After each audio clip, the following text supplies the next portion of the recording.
Hi there, and welcome to the latest episode of Chip Shop Chat.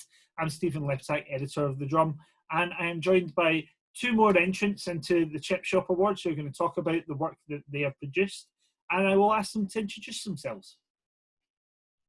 Hi there, my name's Lauren and I work at Something Big agency, and I'm traditionally a content manager, but my colleague and I, Sam, have been working a bit more flexibly recently as a bit of a creative partnership to come up with a couple of fresh ideas.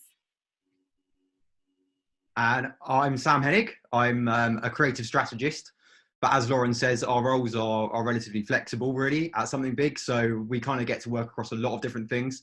My role traditionally is more kind of the strategic behind the creative, but recently I've actually been getting involved in the creative itself, and it's been a really great experience and opened up to kind of fresh ideas, as Lauren says.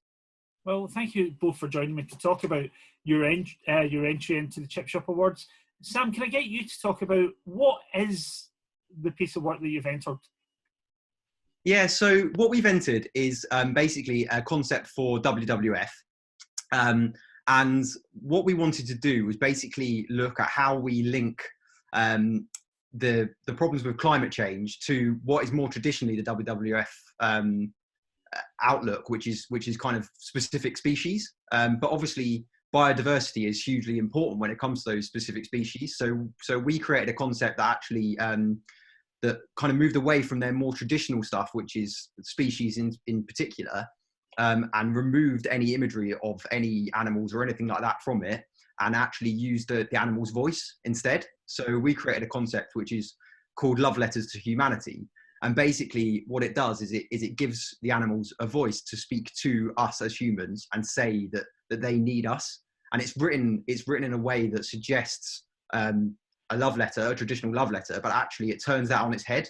And what it does is use those kind of classic tropes of a love letter to lull you into a full sense of security. But then when you read it, actually it feels quite hard hitting and makes you feel for that animal, basically.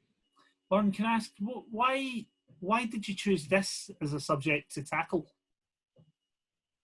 So we had a bit of a brief to tackle for WWF, and they were looking to bring this topic of climate change to their audience and help really get their donors to understand why the environmental topic is actually so intrinsically linked to saving species, like Sam said. And so we had a look at a couple of different concepts, and this is one that we really loved and put forward. And Sam and I sort of developed a couple of different ideas, and we just thought that this one really stood out when we think about, you know, at the moment we've been talking so much about coronavirus over the past couple of weeks, but one of the biggest topics that everyone was tackling creatively this year was actually the climate crisis. So we think this was a really unique take on that topic.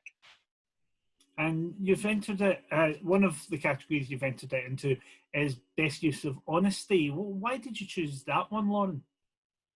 So I think it was, as Sam said, the kind of the raw emotion that we try to convey through the copy that's presented in the idea, and really bring in kind of the climate crisis to the forefront, and trying to make people understand the emotional side and real impact it's having on the world and other living beings.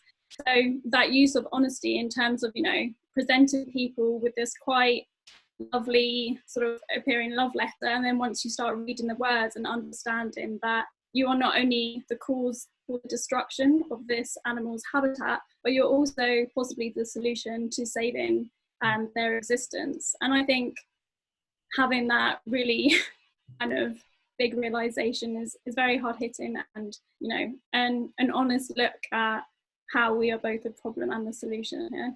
Yeah, and Sam, it appears to me, I mean, it's a lovely idea, but it's something that WWF will probably love and probably use, and we see that a lot when it comes to the Chip Shop Awards, ideas that we don't understand why they haven't been used. What do you think the possibilities are for the idea itself? Possibilities. Well, I think what's so nice about it is actually on the creative, we created a hashtag that sits at the bottom, which is love letters to humanity. And what we really love about the idea is that it becomes something really shareable, and people will actually start to realize that that they can think in that way as well, and start to see things from the animal's perspective. And maybe it becomes something that people can kind of run with themselves, which we thought would work really nicely as well. It becomes very like long-standing and campaignable in that way, because you've got kind of that hashtag that sits alongside it. But it's almost playing on the frivolity of what a hashtag is in a way. It's kind of like, obviously in most cases people just use that for like silly throwaway things that you just see on Twitter, but we wanted to kind of bring it back to being something a little bit more important, and hope that would hopefully to kind of drive that idea through social channels as well as just the kind of traditional print media as well. Sure. But I think, yeah, you said that it's not something that WWF might traditionally run, and I think that's because what we're so used to seeing from them is those just images of pandas and polar bears, and actually it's so nice to hear from those animals rather than just see pictures of them, I think, and that has an emotional impact on us as humans, because that's how we communicate. Yeah, that makes a lot of sense. Like I say, great idea. What was it like though? I always wonder, the Chip Shop Awards are the creative awards without any rules or restrictions.